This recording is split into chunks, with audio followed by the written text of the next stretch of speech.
Alors non, le cétogène, c'est pas dangereux pour la santé, parce que dans ce cas-là, je serais morte.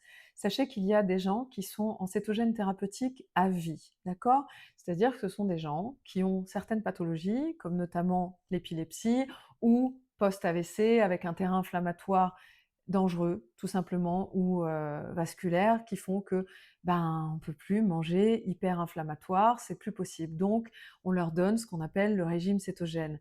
Le régime cétogène, c'est un régime qui est hyper mal compris encore aujourd'hui, alors qu'on a énormément de connaissances, d'études scientifiques sur le sujet, puisqu'il a été inventé dans les années 20 pour reproduire l'état de cétogénèse naturel du corps humain.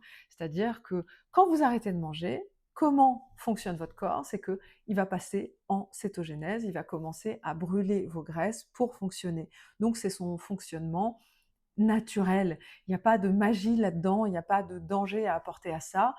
Par contre, quand vous venez le saturer de glucides et de glucose, effectivement, là, métaboliquement, il se passe quelque chose.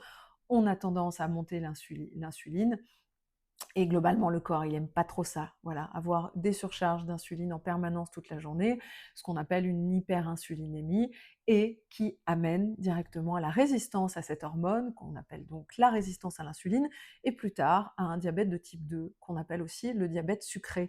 Donc non, le cétogène n'est pas dangereux pour la santé, on peut vivre totalement avec. D'ailleurs, les premiers humains, c'est tout à fait ce qu'ils faisaient, ils fonctionnaient pas du tout comme nous, ils ne se gavaient pas de glucides et ils étaient en bonne santé, sinon l'espèce humaine n'aurait jamais à ce point pullulé.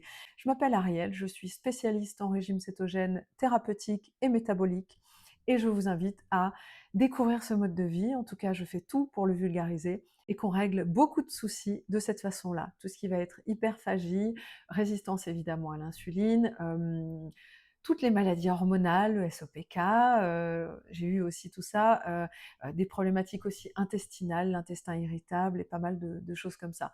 Donc si vous avez envie d'en savoir plus, vous venez vous abonner, vous nous rejoignez, vous verrez, on est une super communauté, très soudée sur le Keto Club notamment et bah, c'est juste une joie de faire découvrir ce mode de vie-là pour des gens qui souffrent, parce que c'est très souvent le cas.